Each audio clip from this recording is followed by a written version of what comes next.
Action fanatics, welcome to another edition of the Bulletproof Podcast. I'm your host, Chris the Brain. Joining me once again, it is Ryan Campbell. Welcome, everyone. I have some thoughts about this one today. Well, you should have thoughts all the time. If you didn't have thoughts, why the hell do we keep inviting you to the show?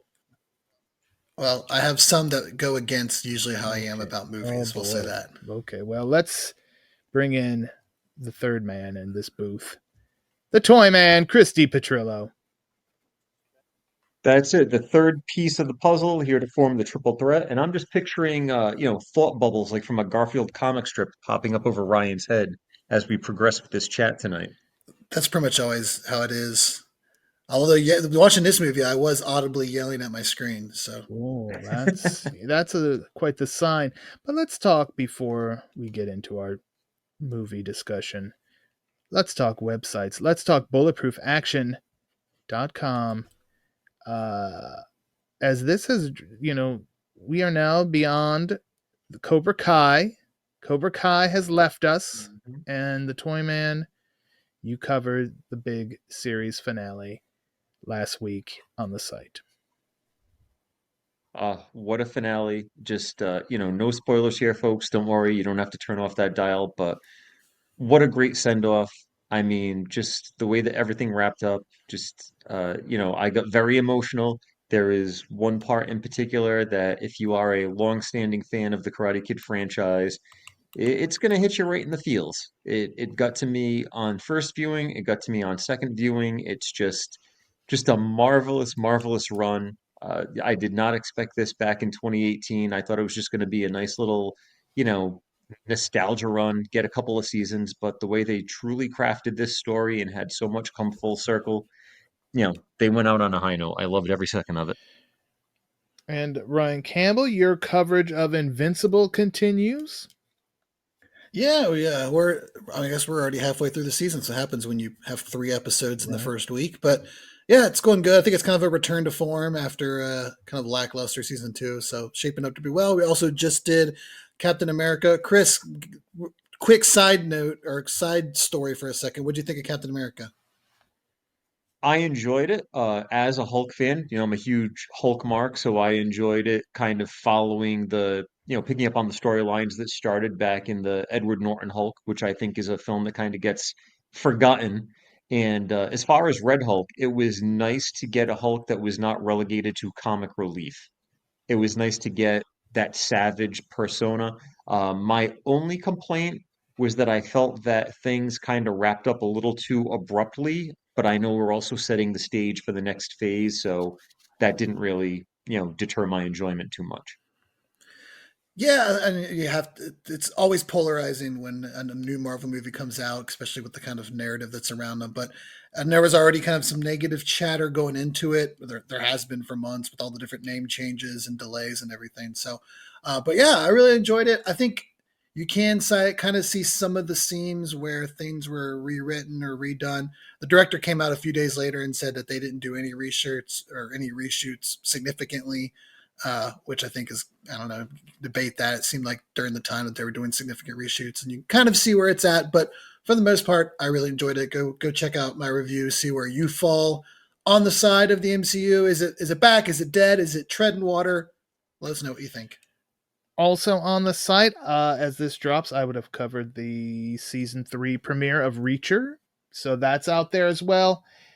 And I still think we should get my dad to write those. Okay, well, if he wants to, I'm always willing to. He loves him some Reacher. It's like one of the only shows I feel like he actively watches that isn't in black and white. Well, I'm always willing to let somebody else do some work on the site. So either I could not do as much or I just would do something else. This is usually what happens. I'm like, I'm not going to do so much. And then I just go off and do something else. But yeah, a lot going on bulletproofaction.com. And yeah, coming up here soon, next week, I believe, is the Daredevil show. So, Toyman, you'll be busy there. I will. I am Very much looking forward to that. I've mentioned it before that the original Born Again storyline in the comics is my favorite Daredevil story. Obviously, I didn't expect them to follow it to a T, but just from what we've seen from the teasers, with everybody back on board, Charlie Cox is Daredevil, Vincent D'Onofrio is Kingpin. We're going to see the Punisher back. It's going to be.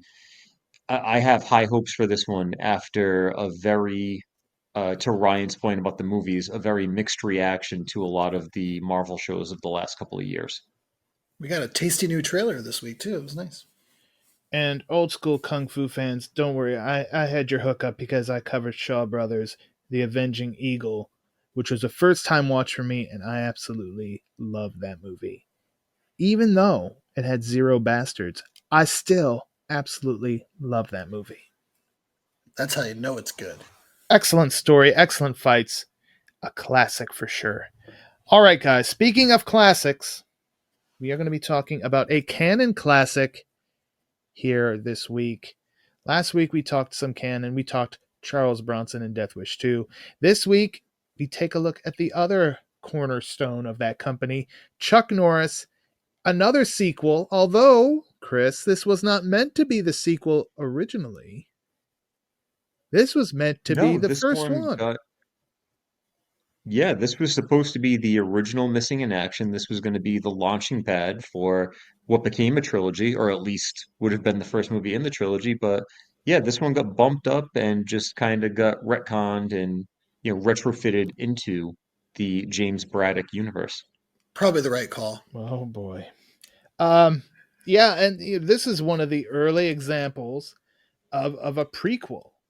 I think the very first time I heard that term was for Indiana Jones and the Temple of Doom, but this came right on its heels. Uh, so yeah, suddenly prequels were a thing in the mid '80s. Now they're all the rage, right? Now it's now I it's blame George reboots. Lucas, those damn Star Wars movies. Yeah. Well, he started with Requels? Aren't there requels as well? the Temple of Doom, Lucas, and he carried on with that. There might be requels. I don't know. You know what? That's Well, like that's like the new Scream like movies are like with Scream. requels. Yeah, Yeah. the requels. Requels. Sequels is becoming like Ripple, and you can make different kinds of Ripple, Ripple. like Shampipple, Flapple. There's a lot of different forms of Ripple, so there's a lot of different forms of sequels. But the sequel we're There you talking go. about today is Missing in Action to the Beginning. Uh, Great title. I'm already completely confused. why? It's got two, and then it says the beginning. Because it's And if this was an era prior to people having common knowledge of prequels, that would be extremely confusing. yeah. Well, it is. If I'm taking my young son Chris to go see this movie, and I just see that poster out in front of the megaplex, I'm extremely confused if I'm Did Kenny not Clark. did not see this in the theater. I did rent. I remember renting this one. I remember renting the first one. Yeah. Again, I've probably said it on this program before, but the only canon movie I had the pleasure of seeing in a movie theater was Breakin' 2 Electric Boogaloo. I wish I would have Classic seen film. Masters of the Universe, and I probably was close to seeing Superman 4, but there's something about it didn't feel right. And at that point, I was so far down the wrestling rabbit hole that I was like, eh. You didn't even notice. That appreciation didn't blossom until years I was like, later. super. I love Superman, but 3 already kind of left me a little bit like this wasn't as good as 1 and 2. And from just the look of things that I saw on 4, I'm like, yeah, I'll watch this when it comes on video. But yeah, Missing in Action 2, the beginning, released March 1st, 1985. We are up just days before the 40th anniversary of this film. We start off this movie in the best way a movie can start off because it has the beautiful Canon logo. You know you're in for a treat when you Oh, see that logo. you better believe it. Uh, Usually, Oh usually you boy. are. We go to Vietnam 1972. And there he is, Colonel Braddock. Chuck Norris, the man himself, going to go along for the ride as this chopper is headed to Cambodia. But as they're flying there, they notice some American soldiers are pinned down. There's a big firefight. You know, should we go about our business, or what do you want us to do, Colonel Braddock? Well, what do you think? Braddock's not going to let guys suffer and die. He's going to go down and help them. So they go down. They pick up those who were lucky enough to survive the attack. But then as they go to take off, the pilot's shot. Next thing you know, the helicopter's hit and they are going down. And we get a great little opening here where we get introduced to all our characters. We got David Nestor, Ernest Franklin, Lawrence Opelka, Anthony Mazzilli, and of course, Colonel James Braddock. All of them with the big missing in action stamped on them.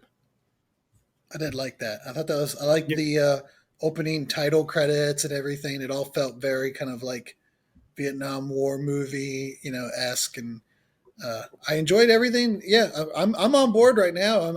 Chuck Norris is going to be a hero, and we're going to see where this goes. I was going to say it was like getting the G.I. Joe file Yes. cards for all of the soldiers. It was. We fast forward. We see actual footage of Ronald Reagan paying tribute to the missing action of the Vietnam War at Arlington Cemetery, the Tomb of the Unknown Soldier. Then we cut back to the 70s where the MIAs, or I guess it could be the early 80s at this point. We really don't know. That's one thing about the missing in action movies. Don't try to put them on a timeline, and whatever you do, don't try to connect them. Okay? You could drive yourself crazy because there's conflicting information in these movies. So, yeah. We're all still figuring out how that shared universe kind of thing was working at the time. So we're there, and our missing in action soldiers are now POWs at this prison camp, run by Colonel Yin, played by Soon-Tek Ryan Campbell. Where have you seen Soon-Tek before?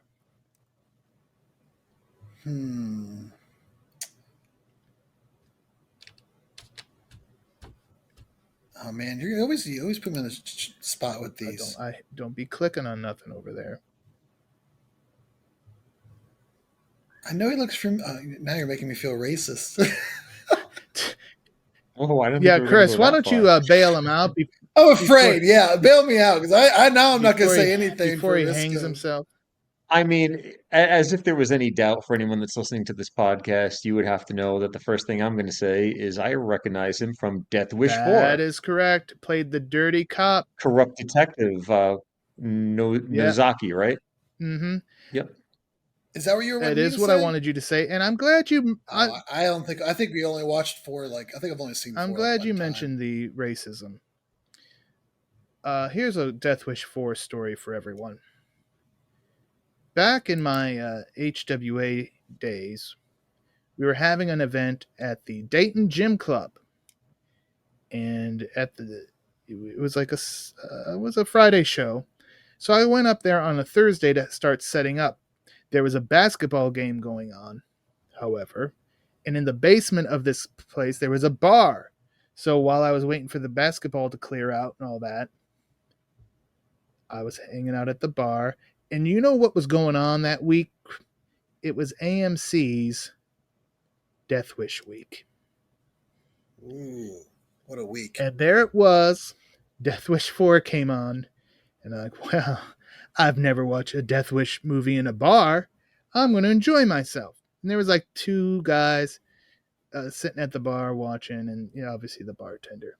And when Soon-Tek came on, they're like, oh, it's Mr. Sulu from Star Trek. And I'm like, oh, I said, see, they got to be smart like me and just punt all Asians are the same. Come on, people. We can do better. All right. Back on track now, please. But yeah, what a wonderful time to watch Death Wish 4. And I was there way too early, but I was hyped up. I'm just thinking about what kind of bar just has AMC I on was in the excited. background. I think they were just flipping around, and whatever reason they stopped. And I think the bar's like, "Is this good?" I'm like, "Oh yeah, leave it here. Leave it right here. Thank you very much." Oh, it was good. And what kind of bar? It's one that's in the basement of a thing in Dayton. Oh, gym. Yeah, that sounds like Yeah. quite the It was experience. good. At least it wasn't in Oh, Xenia. jeez. No, it was not. So Yin is there. He's addressing the prisoners. And he's, they're like, this violates the Geneva Convention. He's like, the hell it does. You're not POWs. You're war criminals. I could do whatever I want with you. All right. So Colonel Yin, we see he's got like two main guys.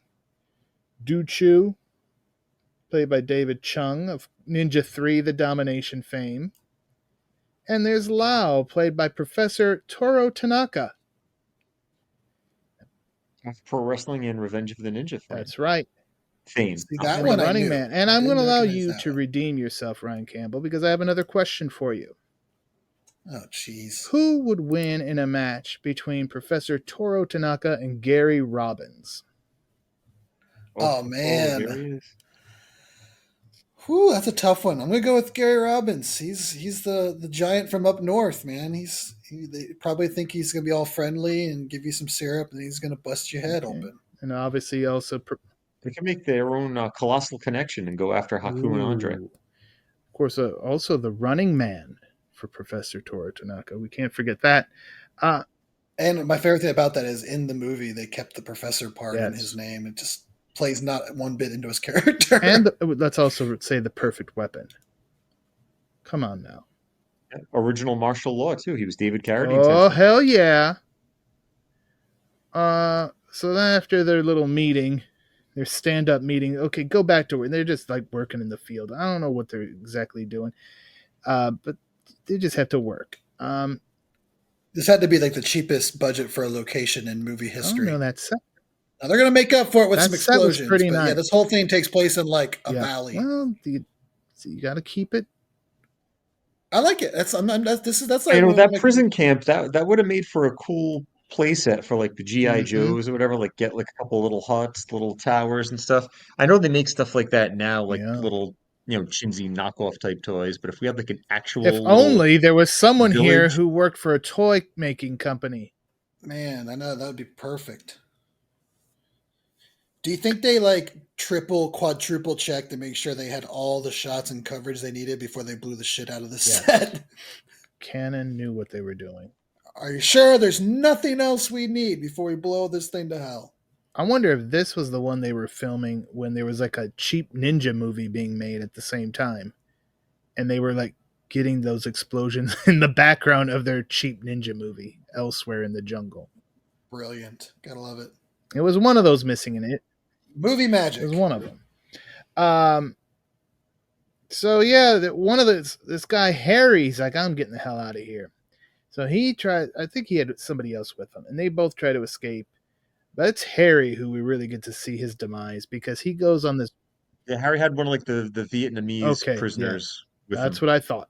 But Harry makes it to the bridge, the rope bridge, and he don't make it very far though because there's a guy with a freaking flamethrower in.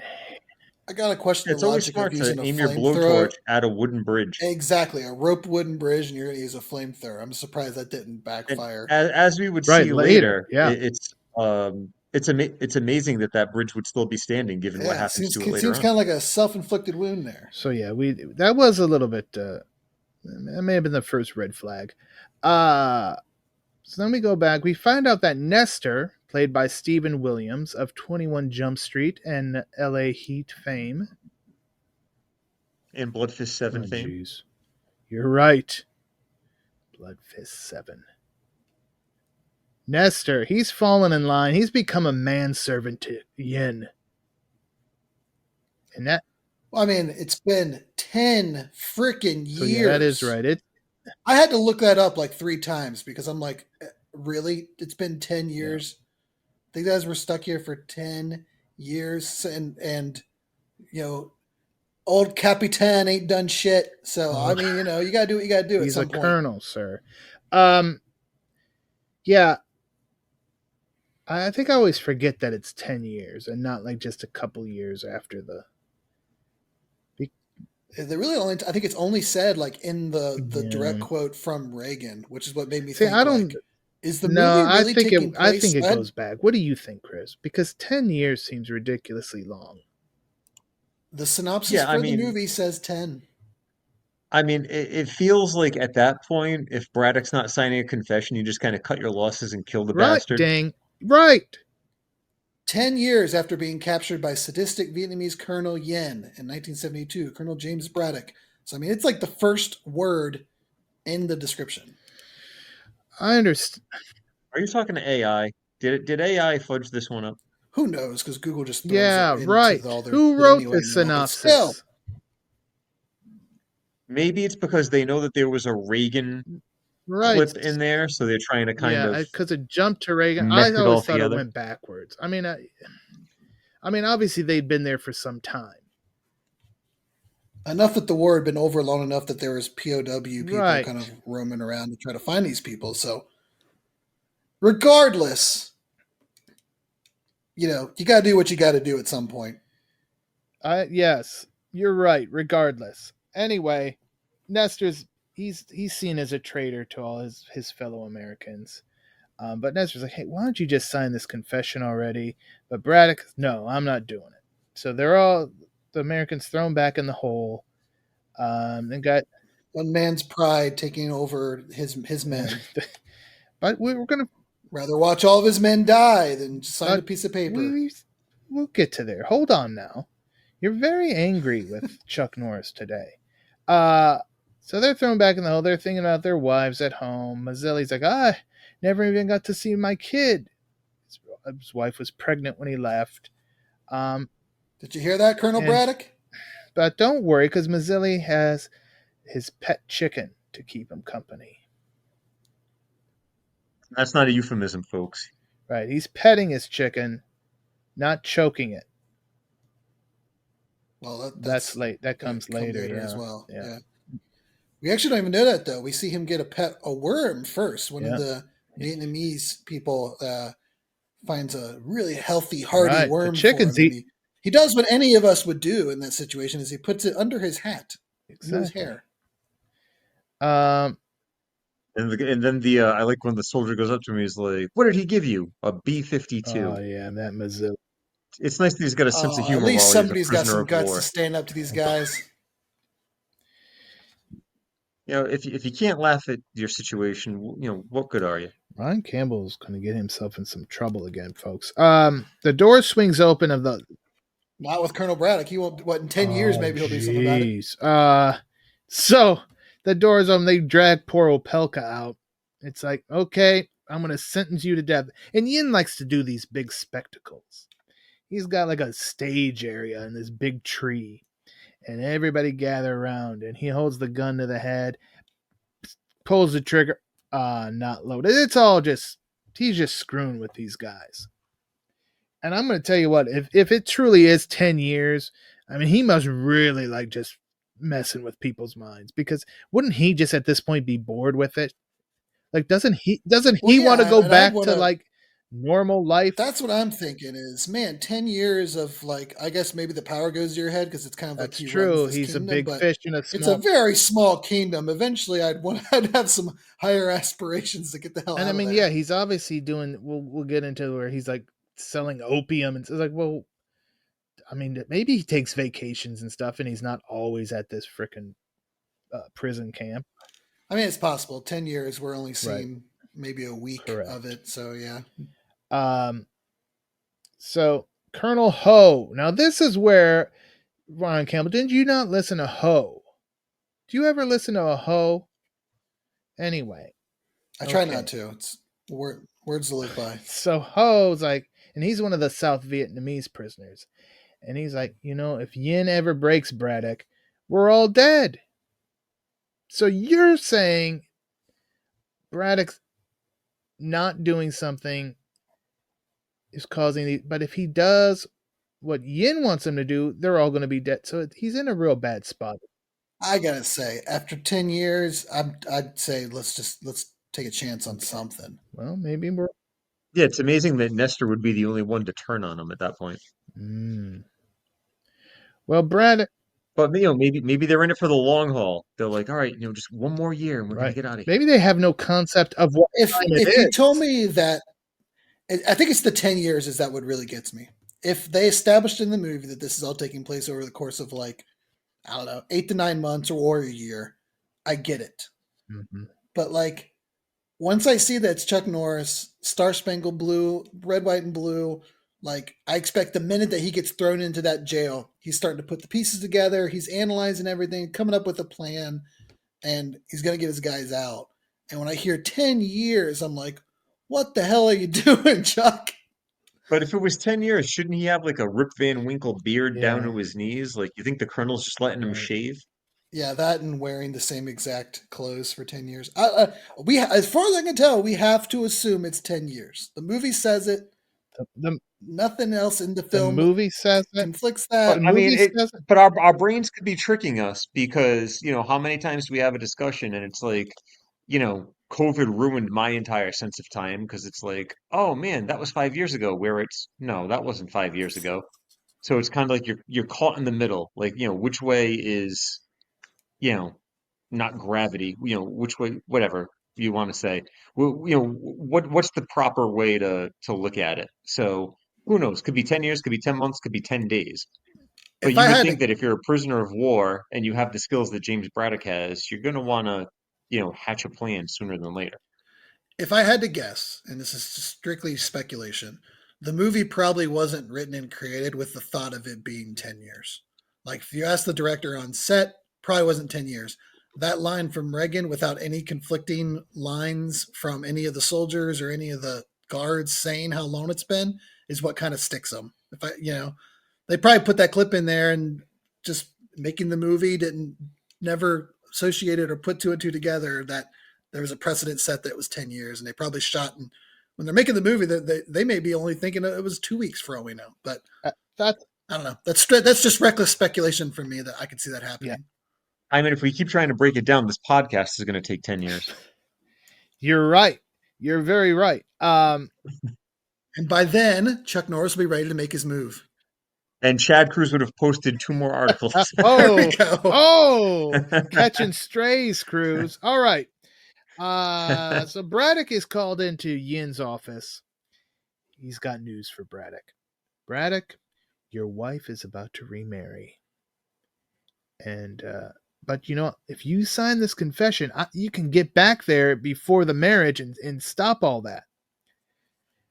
But Braddock's like, no, you know what?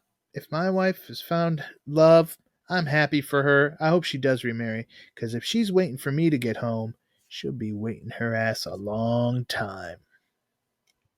So at least we know it's not 10 days, because if Mrs. Braddock moved on Right. that fast, I'd have questions. Then he would be like, Good point. And so we also know that not only is he not a good leader, he's not a good husband.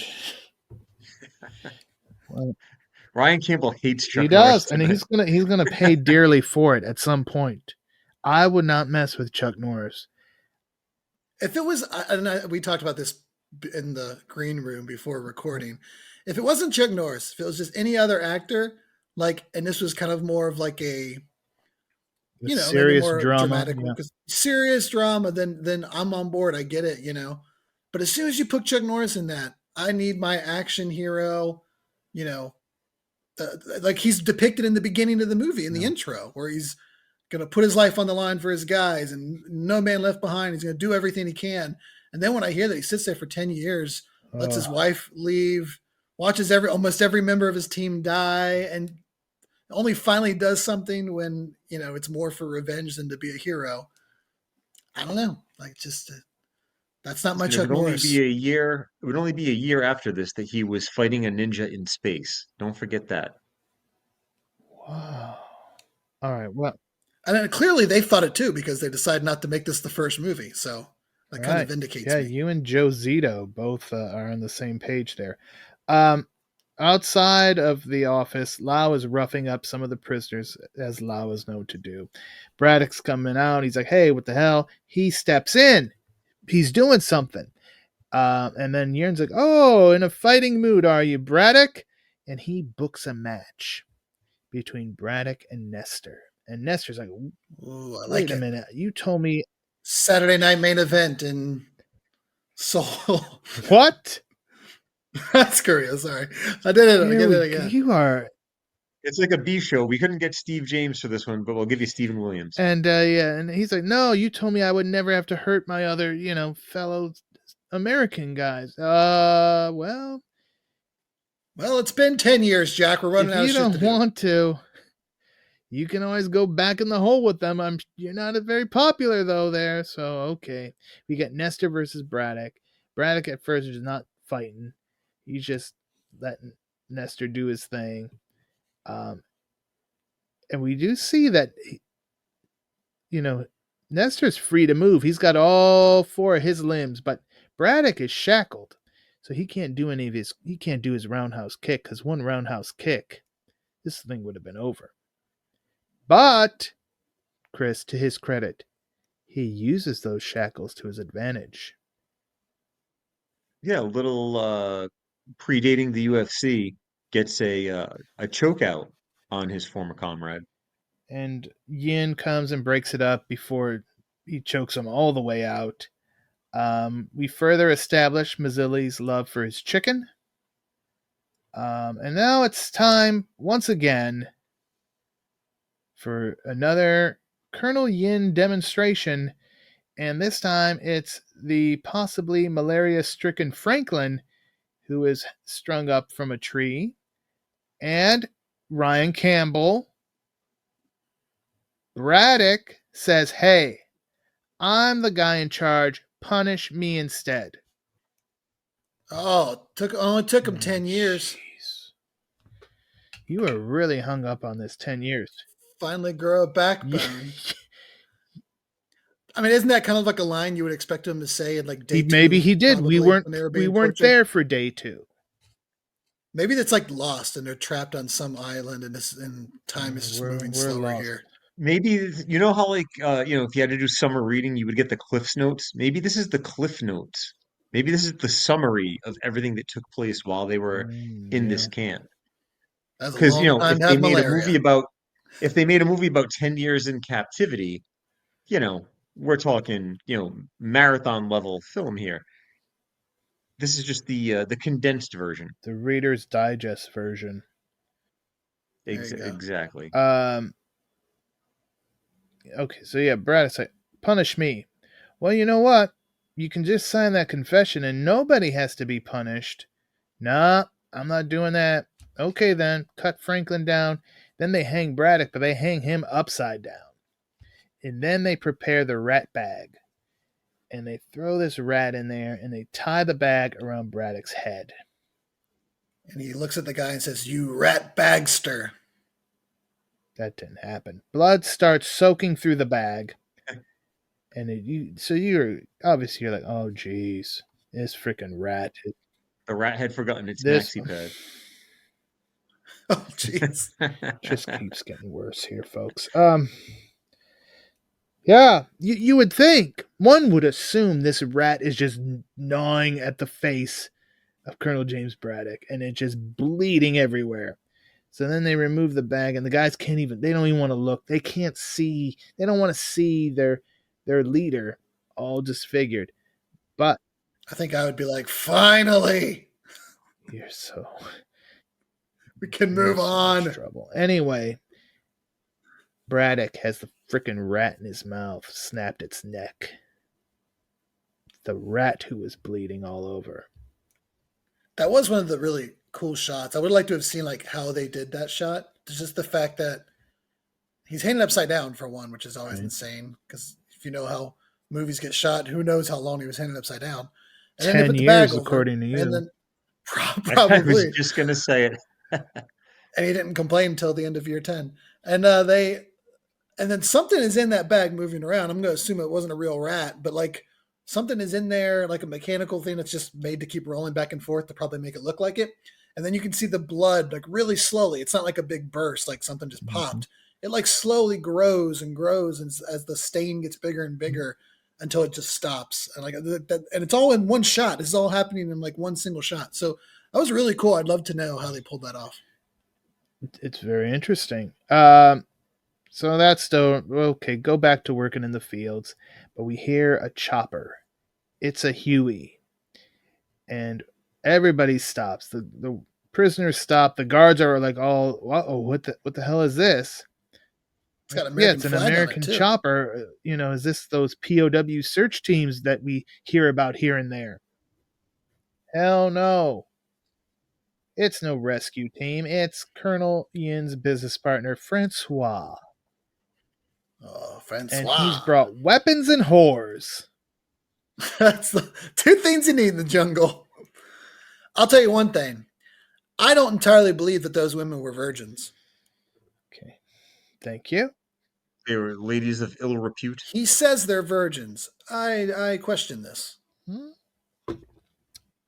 Well, he is the heel, so he can lie and Right. get away with it because he's a rat Right. bastard. Dang. And maybe he meant that they've never had relations in the jungle before. There you go. Where we've already found out that malaria is present. It's running and wild. There's all sorts of shit going Speaking on. of running, Opelka uses the distraction to run off into the jungle. There you go. He's Somebody's willing to done do with something. this. He's done. He almost got shot in the head earlier. He's like, screw it. I'll take my chances. Francois wisely asks, why the hell haven't you killed these Americans yet? Like, why are we After 10 years. hanging on to these people? But he foolishly does this in front of Yin's men. Ooh, You don't do do that. that. So, but he's like, hey, if there are these POW search teams, they're coming here, they're going to destroy this whole business, this opium business we have starting here. And so Ian pulls him in it, and he's like, he's not happy. You don't do that to me. And then Francois declines an invite to stay the night over there, but I'll be back the next day to pick up the girls. Braddock. Oh, what's So left? here we go. Okay. So here it is. We've now established Oh, boy. Reddick has seen that there is a hut full of weapons. He does notice that. He knows that a helicopter is coming back the very next day. My brain is going, okay.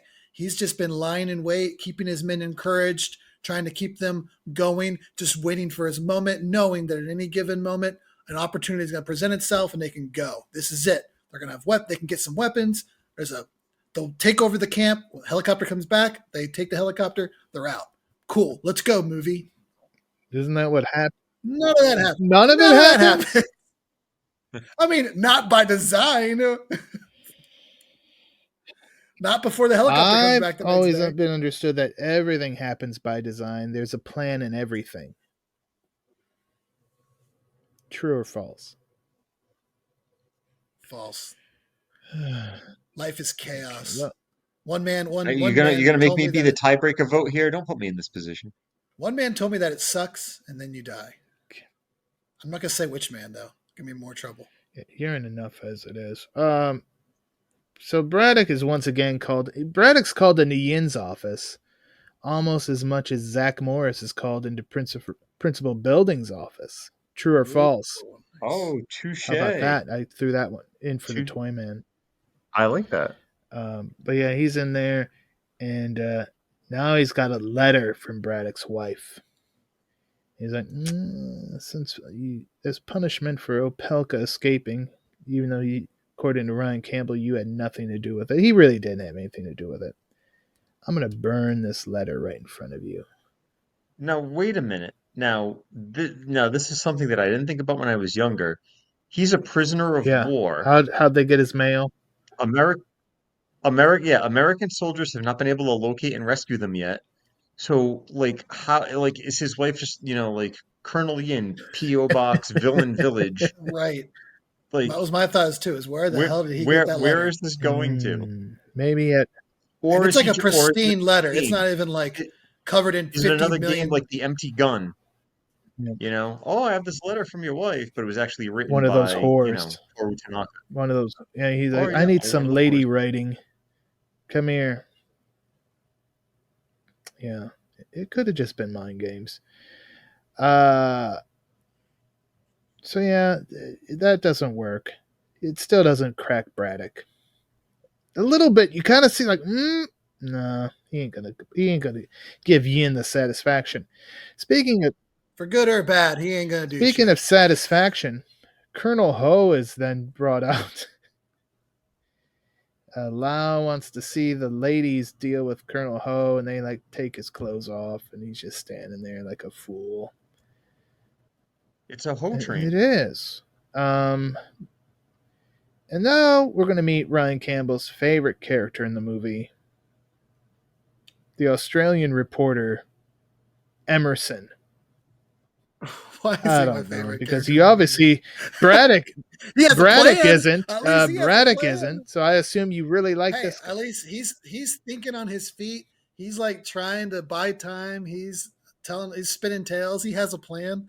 He's got ropes stashed in the wilderness and everything like that. Like at least he's See? doing something. I told you. Yeah, so he bluffs. He's like, oh, they say, oh, what's this guy doing? I'm with a search team. So you better just let these guys go because the rest of my guys are coming any minute now or soon. This was the Vietnam version of "Let me speak to your manager." And then, so yeah, he bluffs him real good, but you could kind of tell Yin's like, well, I don't think I believe him, but what if he's right? So he's kind of have to play it cautious. But all of this, I mean, this guy's in and out. He's a flash in the pan because Francois returns. He's like, oh no, this is that guy who's just been asking questions all over the place. He's all on his own. So they just shoot him at the tree. This time the gun is loaded. So that was a nice fake out at the beginning. Because even Mazzilli's like, don't worry about it. The gun's not loaded. Bang, you're dead. And like quite a shot too. Like again, how they did the effects there, where it's a single shot. They pull the trigger and like you see the other side of his. Check his IMDb. That was out. his last movie. They just really killed the man. There you go. Yeah, so now we realize that Franklin, we thought he might have malaria. Yes, he's really got it. And he's dying. And there's a storm outside, so it makes it extra dramatic. And this, Ryan Campbell, is what finally gets Braddock to crack. He will sign the GD confession that Yin's been asking for all movie. If that means he'll give Franklin the medicine he needs to survive. I mean, I think there's a line earlier in the movie that says something like, when we first got here, there was 30 of us. And now they're down to like 5. So he's watched, I think now they're down to what, 2 or 3. So he's watched almost like 27 of his countrymen die. And he's held on. But this is the thing that finally gets him to sign the paper. And my thought is, okay, he's finally realized his only bet is to go ahead and sign the damn thing. And then when they get out, who gives a shit? It's been 10 years. Kill everyone, burn the paper. It's like it never was. Again, not his plan. I keep trying to give him the benefit of the doubt, but it wasn't his plan. He legit finally just gives in. So he doesn't even have that going for him. His last little shred of respect, gone. Are you done now? I'm done. Toyman, do you have anything you want to say? No, I mean, I'm just listening to Ryan rant, and hopefully Chuck Norris does not take this to heart when he hears this podcast. I'm sure. I think this is the exact moment that I text you, Brian, that I audibly yelled at my screen, "Fucking do something, Chuck!" That's exactly what I said. Just Which you got to really get me going to get me to yell. This just in, we talked about Australia with Emerson. I just got a text from someone who's in Australia right now as we speak. Mr. Paul London. Man of the world. I wonder if he's taking on that other London kid. There's some new London guy. I saw that on Twitter. And he's like, make this happen. And is it happening? Paul London's comic book is happening. He's being flown. I need to get him to make a wish for me. He's like the opposite of Chuck Norris. He's Oh, actually doing jeez. stuff. I need to get Paul Oh, he is Lund. an intrepid traveler, Paul He is. London. I need him to make a wish for me, and maybe it'll come true. And right now, it would be that this podcast is over. But listen, Well, usually when you make a wish, you want it to come true. It's not a maybe, brain. yeah, you're right. So Yin does it seemingly gives Franklin some medicine. And okay, Braddock signs a confession. Duchu is there documenting it, like it's a certificate of authenticity. So when he sells this on eBay, you could be like, see, he really did sign it. Yin then tells him, okay, tomorrow Francois will be here. He'll fly you all to Thailand. And Nestor's like, see, I told you so. He's like, he's not going to throw him back in the hole. He's like, you can go in this room right over here. Nicer accommodations. See, he's not such a bad right. guy. Then moments later, they realize that something is very wrong with Franklin. And then that's when Yin comes in. He's like, yeah, I gave him an overdose of opium. He dead. He gonna die. So it gets worse. Yeah, Mazzilli gets pissed off and goes after Yin, so he's thrown back in the hole. Braddock is kept in that room, locked in that room, while they take Yin outside and burn him alive. Or they take Franklin outside and burn him alive. Not Yin. Not yet, anyway. So the next morning, spoiler alert. Here comes the plan now, Ryan Campbell. Finally, one guy's left alive for all he knows. And again, I don't even think this is even a plan out of like, I've been lying in wait, waiting for my moment to strike, and I'm going to save my team. This is just strict vengeance at this point. Vengeance? It's not even like heroic. It's not even for heroic purposes. We just did a whole show. Strictly we did selfish. A whole show last week about vengeance. And I think he's a hero. I think that's different, though. This is like a colonel who, and again, it just goes against what we showed in the opening, where he's willing to put it all on the line to save his men. And it's a completely different. I guess 10 years changes you, but yeah, he finally does decide to do something, but none of it is. It's all out of reaction. It's all reactionary and not for heroic purposes. Thank you. Well, Braddock, he fakes his own hanging. It's a trap. And now he can sneak around the camp. And he takes out some of the guards. And he makes it all the way to the rope bridge. But he actually spends a lot of time, Chris, underneath the rope bridge. Yeah, my anxiety always goes through the roof with that scene because I am not a fan of heights. Either. And a rope bridge is already teeter-tottering as it is, but Braddock has to hide on the underlayer of it so that he does not get caught. And he's also he's a braver soul than I, not only for doing that, but for continuously looking down as if to remind himself, you let go, you're fucked. Because it's not just a rope bridge, it's a rope bridge very high up. Not like, it's just... That's like missing planks. Oh, of course. They always are. Oh my God. I hate rope bridges. Stay out of the jungle. Do you think as he's like one manning, going around and taking down its entire facility, he even once had the thought, oh shit, I should have done this like 5 years ago? Maybe he did. Would that make you feel better if he'd admit that? It would, All right. Well, anyway, he does make it over. I really don't know what he's doing, honestly. But then back at the camp, Yin is like, Well, he does. He takes down the rope bridge. That's well, key we'll too. get there. Uses the flamethrower, takes the whole thing down. Yin is like, your Colonel Braddock has abandoned you, Mazzilli. Good. I hope he got the hell out of here. But I've got some company for you. And he grabs his chicken, snaps its neck, and throws the dead chicken down to Mazzilli. What a bastard. Choke the chicken. He did choke the chicken. He's really stepped up. And Mazzilli cries. Mazzilli cried the way that I cried during Cobra Kai. Oh. That's... Maybe not exactly. That's a shame. On all 3 watch-throughs? Yeah, well, 3 before I wrote the article, but I've actually gone back and had some of the episodes on earlier today, believe it or not. Out of control. I still have to watch that whole season. Maybe I'll get to it. So Leon's like, okay, we gotta go looking for this bastard Braddock. Oh, but wait a minute, I skipped something. Dude Chew's like, why don't we kill this frickin' Nestor? We don't need him anymore now. And that's when Nestor's like, but I know what Braddock, how he operates. He's going to come back for revenge. So that's when Yin's like, well, we better go find him before he finds us. But at that point, Braddock has made his way back to the camp, goes to the armory hut. Ho sees that he's over there. So Ho, thinking on his feet, starts a fight.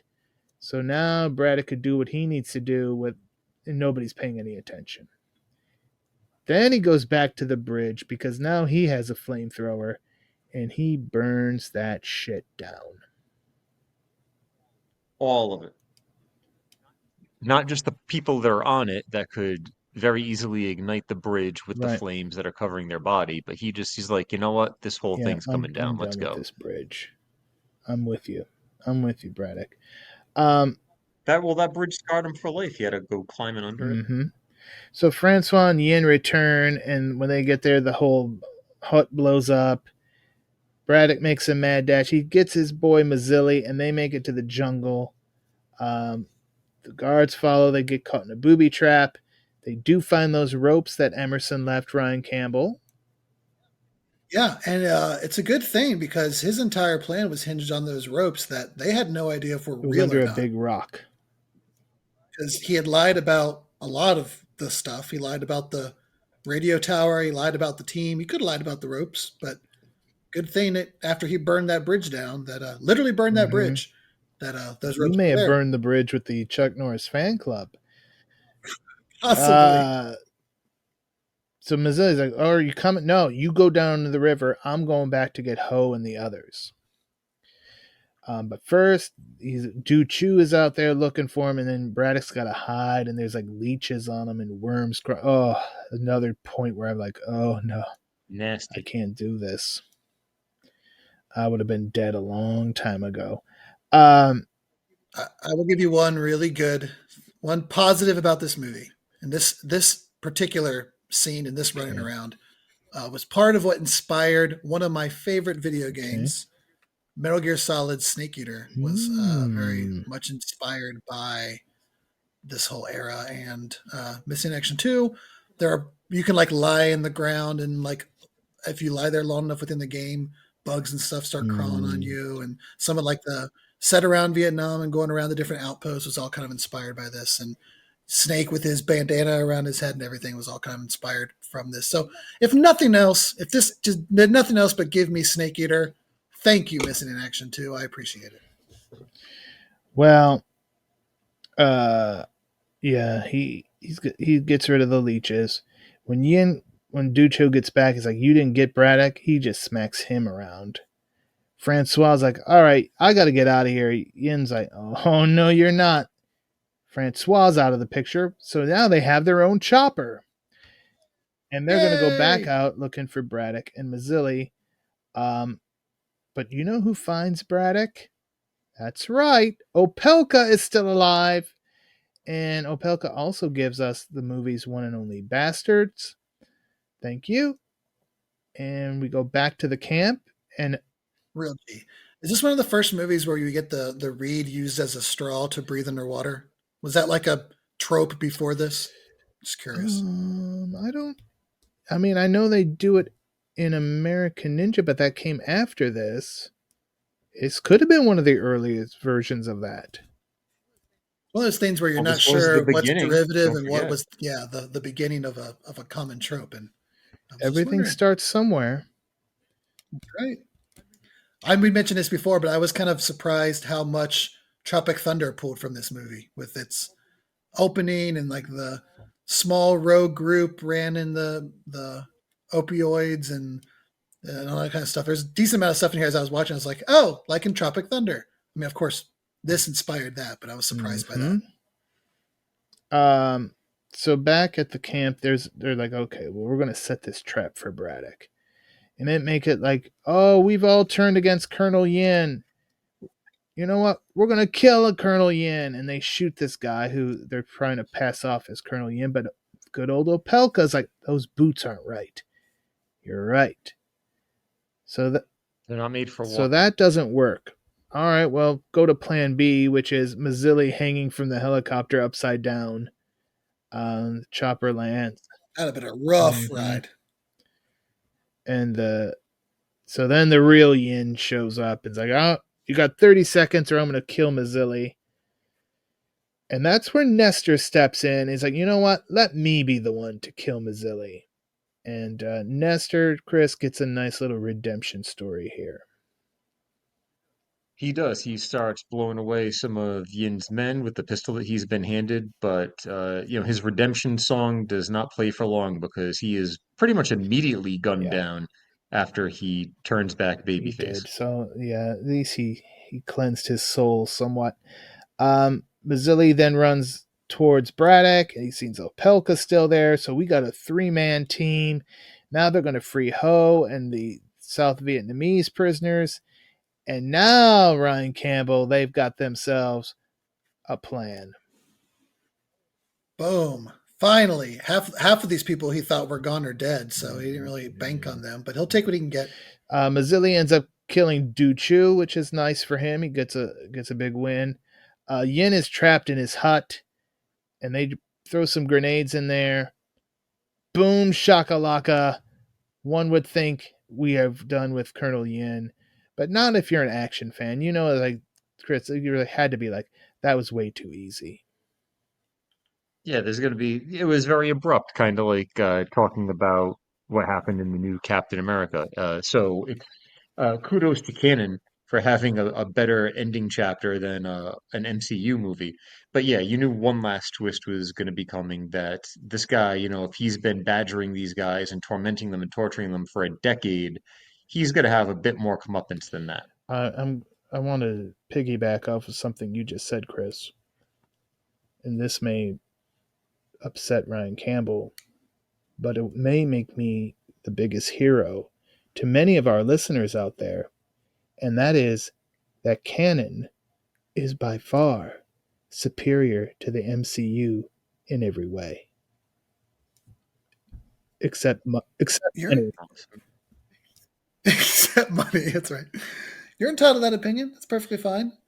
I wonder if there's ever Throwing a been somebody who's. comparison checklist. Someone's gonna have to do the checklist. Do we know if any of the canon films that aren't like direct sequels do take place in the same universe? No, but I do know that there is a Lego game being developed where they all are. That's right. That's right. Your crowd. How's the crowdfunding campaign going for you? That's what I need. There we go.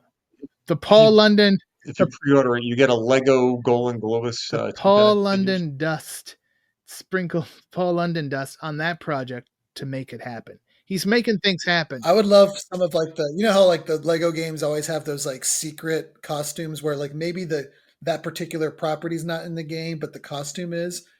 The things you could do with just that, with some of those obscure, especially kind of like the more out there canon stuff that aren't necessarily action films, to have those kind of Lego. I mean, I would love if Paul Kersey could just go down an alley and you think like, oh, it's going to be trouble, and it's just like Turbo and Ozone breakdancing, and he joins in with them. And that gives you a gold brick. The gold brick comes. Yep. God bless America if that could happen. All right. So yeah, we got this. The smoke clears, and it looks like it's Colonel Yin's leg, and the boots match. So like, okay, let's go to the chopper. It's time to go home. Movie's over. And the chopper, sounds of the chopper is flying away, and then from the ashes, there's like this trap door opens, and of course, it's that no good bastard Yin. And he's like, good. I'm glad. It was like the Millennium Falcon, little secret hidey hole. But his little look on his face too, like, ooh, I can finally go home. But then Yin is not alone in the remnants of his hut because Braddock is there waiting for him. And Yin's like, okay. Now we'll find out who's the better man. 1-on-1, no politics, no weapons. So I'm going to now flip this onto you, Ryan Campbell. You have been berating Colonel James Braddock the whole time. But the same things you're yelling at Braddock, you could say the same thing for Yin. Well, he's the bad guy. He's holding on to this. If this is what he wanted, they could have done this week one. Like, okay, you bastard. He's the psychopathic. He's the bad guy. He's supposed to be like this. He's supposed to revel in their misery and long. never let them go. I didn't see a TV in his hut. Maybe that's why. See, I would have just wanted to get back to the TV. Braddock pulls a gun. It's like right after Yin said no weapons, and Braddock pulls the gun, and he does the whole empty gun gimmick against Yin. A little taste of his own medicine. Then he throws the too little, too late. Too little, too late for me. You have to do a special Ryan Campbell cut of this movie where he's like all about Chuck Norris. It'd only be like 20 minutes, but it'd be fine. Yeah, so he throws the gun down, and it's just like, it's time to whoop Yin's ass. And he gets some in for Nestor. He gets some in for Franklin. Sorry for the other 28 guys that died since they've been there. But those weren't the guys on the helicopter with him. There weren't 30 people on that helicopter. Yeah, but I mean, he's a maybe there was somebody U.S. military. He should care for all those higher than him for a while.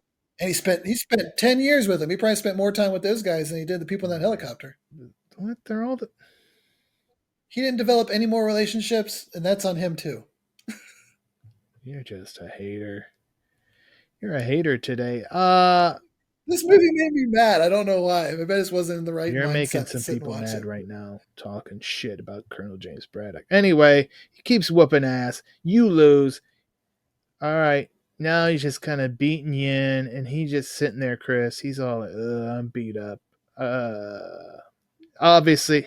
Yeah, not a very definitive. I mean, Braddock kicked his ass, but they kind of left Yin just kind of like, are you going to hit me again? Like, just kind of like, very, almost like as if he was bored. Like, he's not knocked out. He's not stretching for a gun. He's just like sitting there on his knees all groggy. Well, it's actually a nice little psychological play there that like his entire being is wrapped up in just toying with Braddock. Without that, like, he's nothing. So he's literally saying like, come hit me, because without, like, it's like a Joker Batman relationship at this point, whereas you complete me, without you I'm nothing, so come here and punch me. He doesn't. He walks away seemingly until he gets just about the helicopter's back, and he says, this is for me, as he pulls out a detonator, hits the button, and now Colonel Yin is blown to Kingdom Come. End credits. Missing in Action 2, the beginning, has now become Missing in Action 2, the end. Chris, what did you think? It's also become Missing in Action 2, the podcast tonight. I love the Missing in Action films. It's some of my earliest memories of recording movies off TV with my older cousin were the first two Missing in Action films. They were films that I would go back and watch quite often with him.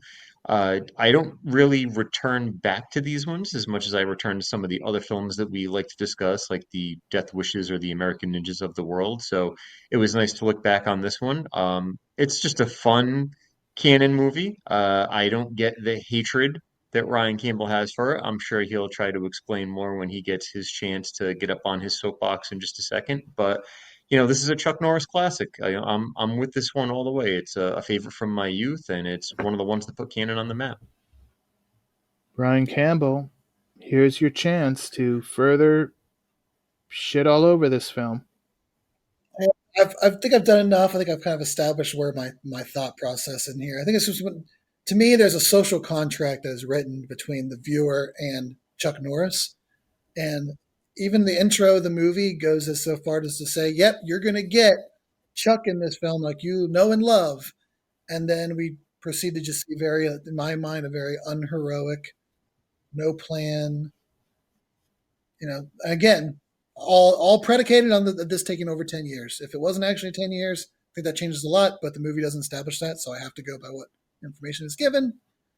And yeah, it's kind of bummed me out. I will say, to give it a little bit of maybe a most safe word is it is a prequel. Perhaps the events of this film are what help establish Colonel Braddock to be who he was in the original Missing in Action and who he is throughout the rest of the series. So if I say that, he learned in this film, maybe who he thought he was in that helicopter is who he learned to be over the next 10 years and who he begins to be in the rest of the film saga. So to end on a high note, I'm going to say that this is just an origin story to show how Colonel Braddock became Colonel Braddock. Interesting. Have you ever seen the original Missing in Action? I have, yes. Okay. And I know I can see why they decided to make that the first one. All right. Well, there you go. I enjoy this movie. I guess part of that is just the nostalgia factor, in that it's something I remember. As I said, I remember renting this movie and being very excited about that final fight. But, watching movies as a kid and watching a movie as an old ass person are different things, because I probably wasn't even paying attention to a lot of the early stuff and was waiting for the big fight scenes. And I probably thought it was the coolest thing when he blew up that goddamn Colonel Ian. Well, Yen was a great villain. He was. It's been a topic of weeks over the last few episodes of movies not having a great villain, and Yen is undoubtedly a great villain. He's a great villain. Slimy, smarmy, manipulative, psychological, everything you want in like a pansy ass villain. I'm wondering if he'll be in next year's Action Rumble. He's that good. He could be in it. He would have been a great wrestler. He would have been. But yeah, Canon will always have a piece of my heart. And while this is not as good as the original, or I guess what became the original, I still like it better than 3. Just because 3 really just does the entire timeline, and that's all well and good as well. I mean, and 3's not bad either. I would take a less than great canon movie over something that other people think is the greatest shit going on the planet, because that's just me. I'm a canon fanatic, and I always shall be. All right, folks. You want to complain about what you've heard here tonight from Ryan Campbell? I was going to say, are you going to drop my Twitter handle? That's right, CamN7. But you can talk to us, of course, at Bulletproof Pod on the Twitter or X, however you wish to refer to it. And we're also at Bulletproof Pod on Blue Sky and Bulletproof Action on Facebook, Instagram, and Threads. Let us know what you thought about what you think about Missing in Action 2, what you think about the show, what you want us to talk about in the future. Sometimes I'll even get suggestions or some assistance on World's Most Dangerous posts. People like to. Ooh, that thing's taking a life of its own. Make sure, like, hey, if you are doing parking garages again, here's one. I appreciate that help. We could do like a fan vote version. We could. We might. You'd get people that don't pay attention and just send in the ones that are already done. You're right. Boy, would that anger me. It's like, you're not even reading, folks. Especially when that person is Chad Cruz. Well, that would be expected. That would be the most work Chad's done in some months. But yeah, so social media, that's where you can reach us. And of course, as we said at the top, bulletproofaction.com. All kinds of stuff going on over there. A wide variety, no matter what type of action fan you are, there's something for you over there.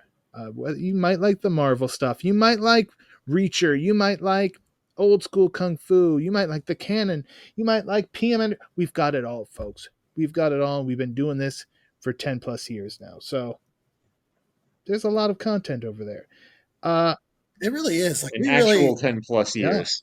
Not movie right, time. Not a, yeah, and I have to say, there's some really talented people working and doing stuff on the site. Like there's so many blogs and stuff out there that's just like vanity projects that people half-ass. Like Brain, you especially put so much effort and energy into like being thoughtful with how we do things.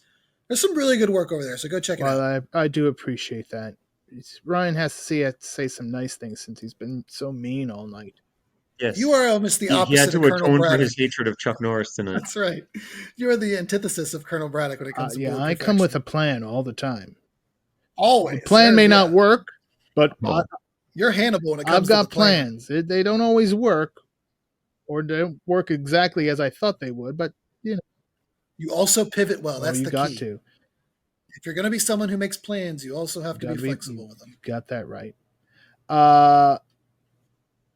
Speaking of flexible, let's talk about the articulation of the figures over at Figures Toy Company. Yeah, flexible, articulated, posable, however you want to put it.